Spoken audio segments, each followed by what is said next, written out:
Eyvaz Əlləzoğlu, yarımçıq ev, hekayə. Düz adam deyilsən köpək oğlu, gözündən görünür. Şah üzünə dedi bu sözü, amma Məhərrəm elə bil heç nə eşitməmişdi. Sifətində qondarma bir gülüşün qırışları ərməkdəydi. Hay belə məsəl gətirərəm, hay öyünə belə kömək eləyərəm. Danışa-danışa Cahangirin həvəsi qaçdı. Cibini eşələyib siqaret çıxartdı. O tərəfdə evin gəlini, başı gözü açıq, əli qoynunda durmuşdu. Bu qurumsaq niyə dillənmir, niyə dəhnəsinə vermir bu nə? Gəlişi elə bir saat olardı. Qohumunun arvad uşağı əl-ayağa düşmüş, stol açmış ortaya araq gətirmişdilər. Məhərrəm onu azdırmaq üçün yekə stəkanlarla içirdi, başından eləmək istədiyini duyub arağı geri tələmişdi. Kələyinin üstü açılandan sonra qohumu gülüb hərəkətini zarafata salmışdı, and içib onu inandırmaq istəmişdi. Mən səni qınamıram, dedi. Od köküz də bitər. Ayağa durdu. Gündə ona bir zurna verən Məhərrəmlə üz-üzə oturmağa gəlmirdi. Dəmir qapıdan çıxanda Məhərrəm, yenə baxaram, dedi. Görüm, prorafı yola gətirə bilərəmmi? Əlini yelləyib üzünü döndərdi. Nə qədər bu cür quru vədlər etmişdi, nə qədər yalandan yol ölçmüşdü, saysan, sanı sanbalı olmazdı. Yol bomboş idi. Əyri, köndələn çəpərlərin hörmələri uzanıb gedirdi. Zır Salmanın evinin yanında bir bölük uşaq qaçma tutma oynayırdı. Tayları nəvə görürdü, onunsa oğlu 5 yaşındaydı. Üstünə ağlar gələndə var bədəni əsirdi. Mənim üstümə gözü yaşlı gəlmə, döy gəl. Cavabını mən verəcəyəm, deyirdi. Gedib o pampak, şalaq dayılarına oxşama. Mağazanın yanında Şəmşirlə rastlaşdı. Uşaqlıq dostuydular. Sonradan Şəmşirin əli tutmuş, altılı üstlü ev tikdirmiş. Oğlanlarını oxutmuş, qızlarına toy edib, cehizlə, püflə köçürmüşdü. İndi özünü biraz çəkir, köhnə taytuşuna qoşulmurdu. Fikri zikri pulun qazanmağı yanındaydı. Dava vaxtı o aclıq illəri anası Qaraçöpdən qarğıdalı gətirmişdi. Arvad qavırını keçəndə az qalmışdı su, şələli zadlı onu qabağına qatıb aparsın. Həmin axşam bir badiyə süd tapıb yarma bişirmişdilər. Şəmşirlə çıraq işığında o qədər yarma yemişdilər ki, gecə köpdüklərindən yata bilməmişdilər. İstədi soruşa ki, yadına gəlirmi o gecə bizim qazma damın kərənlərindən sallanan qurum taxtımızın üstündə yatan adamlar? Amma fikrindən daşındı. Şəmşirin indiki görkəmi acılıqdan, qıtlıqdan xəbər vermirdi. Ceci Məhmədin oğlusan, dedi. Tanıyıram səni. Kəndin yuxarı başında toydu. Mikrofonun səsi dünyanı başına götürmüşdü. Şəmşirin bəzənib düzənməyindən görünürdü ki, toya gedib. Yadına gəlirmi, dedi. Şofer Hasan Həliməni istəyirdi. Yığnaqda ortadan çıxmırdı.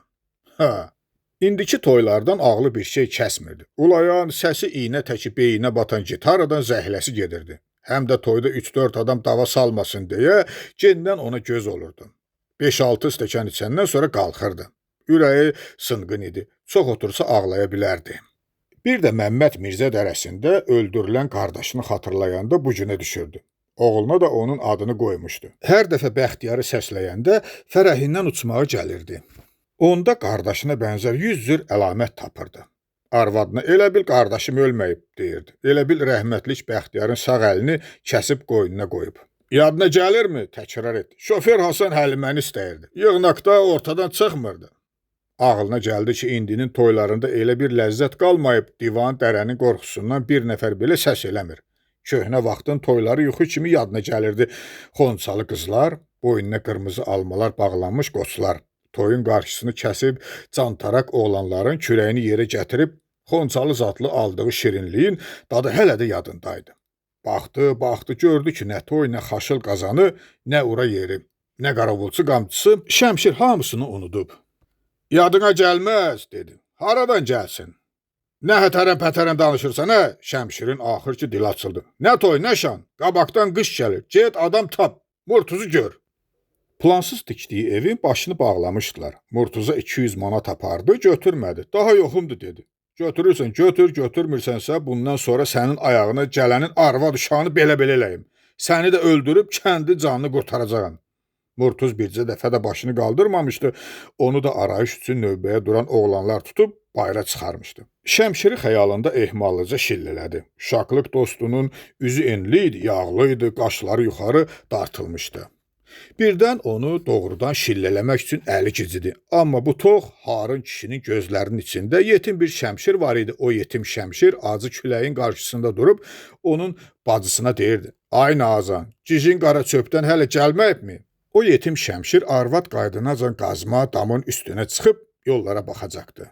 Sonra yenə qazan asılacaqdı, çıraq işığında iri kölgələr canlanacaqdı. Birdən-birə o yetim şəmşirə yazığı gəldi, iri, yağlı, tox şəmşiri itələdi. Çıx get, dedi.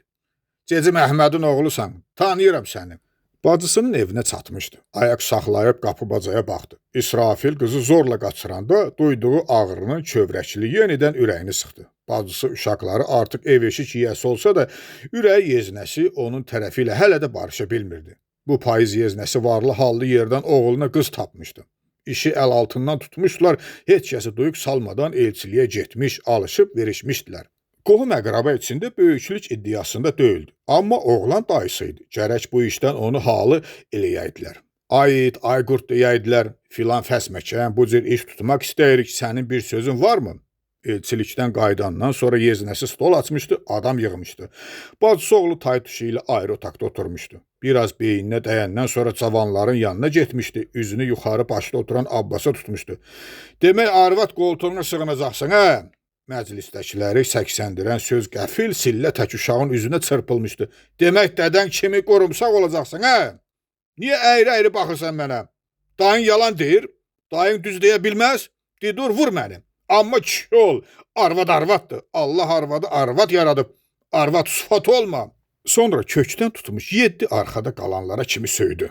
Qırmızı höyüşün oğlu Stalavoyçu olmuşdu, Aşıq Sadığı da daha toyazada çağırmırdılar. Gəlib çörək pulunu buradan bir təhər çıxarırdı. Tavandan göyümsov tüstü asılmışdı, kabab, çaxır, sigaret qoxusu hər yanı başını götürmüşdü. Aşıq Sadıq küncdə həmişəki yerində oturmuşdu. Nə tərsən Aşıq Sadıq? Müəllim tayfası ilə yola gedə bilirsənmi? Aşıq gülümsündü, zarafatları vardı. Arın alam, yola getməyib, neyi niyəcəyik? Adam yeyən deyiləm, ha. Sən hələ bu müəllimləri bilmirsən. Yerini rahatlayıb səsini bufetə sarı qaldırdı. Qırmızı höyüşün oğlu nəyin var? Qırmızı höyüşün oğlu daxılın dalında özünü çəkib durmuşdu. 40 eşşəyi sağına gələn adamlara məxsus laqeydliklə. Kababdır, dedi. Küftədir, cız-bızdır. Qoyurmadı. Gətir, dilləndi. Nə yaxşıdır ondan? İtki də ceyran südü. Höyüşün oğlu yeməkləri arağı stolun üstünə düzüb getdi. Qabırğa kababının iştahacan qoxusu ətrafa yayıldı. 3-cü stəkanda hallandı. Dünya gözlərində duruldu. İçəridəki adamlar mehribanlaşdı. Hamı biraz doğmalaşdı. O tərəfdəki stolun arxasındakı bığ yeri təzəcə tərləmiş yeniyetmələrin kimlərdən olduğunu bilirdi. Höyüşün oğlu, bağırdı. Uşaqlara 5 butulka çaxır. Cavanların etiraz, minnətdarlıq sözləri bir-birinə qarışdı. Bufetçi də duruxub qaldı. Bilmədi kimə qulaq assın, kimin buyruğunu yerinə yetirsin. 5 butulka çaxır demədinmi? Höyüşün oğlu çaxır şüşələrinin boğazından yapışıb, soyuducudan çıxardı. Kirli dəsmalla sildi, ağzını açdı, gətirib cavanların stolunun üstünə qoydu. Gözü uşaqların gözündə gəzə-gəzə. Dalınla vurun getsin, dedi.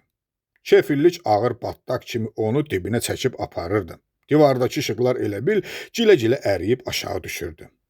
Aşıq sazı sinəsinə qaldırıb barmaqlarını simlərə vurdu. Kimsə zakaz vermişdi. Sonra qaranlığın içindən mansırı sıyrılıb çıxdı. Axşam toranının içində görünən qovaq ağaçlarının budaqları elə bil biraz da böyüdü. Yollar qərib və kimsəsiz oldu. Təklənmişəm, gəl hoyuma çata qardaş.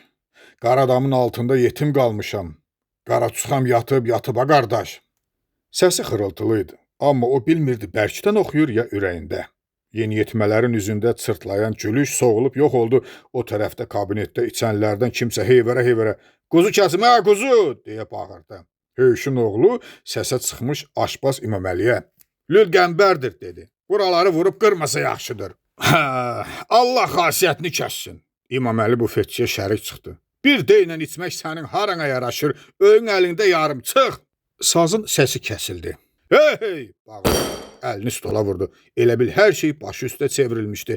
Ətrafdakı rəngçilər zəhlə tökən, adam öcüdən bir qoxu ilə yoğrulmuş kimi sırtılıb durmuşdu. Yumruğunu qıcayıb, onu hövsələdən çıxaran, əsəblərini cırmaqlayan, ürəyini qaldıran boşluğa sarı getdi. Nəyəsə ilişib saldı. Döşəmənin kirli, soyuq ağırlığında silikilənən boşqab qırıqları ətrafa səpələndi. Bayırda hava təmiz idi. Axşam düşmüşdü. Kəndin başındakı toyun səsi eşidilirdi. Qarşısına çıxan adamı yaxaladı. Qolunu onun boynuna salıb üzündən öpdü. Yadına gəlirmi? Dedi. Yığnaqda şofer Hasan ortadan çıxmırdı. Əli məni istəyirdi onda. Yadına gəlir? Kişi keyfli adamlarla danışmağın yolunu bilirdi. Bənə, dedi. Yadına gəlirdi sözdür. Nə qədər keyfli olsa da başa düşdü ki, kişi onu başından sovudur. Gedin, sizin yaxşı yamanınızı. Kişini özündən kənara tələyib söydü. Qaranlıq onun səsindən ağır-ağır ləngərləndi.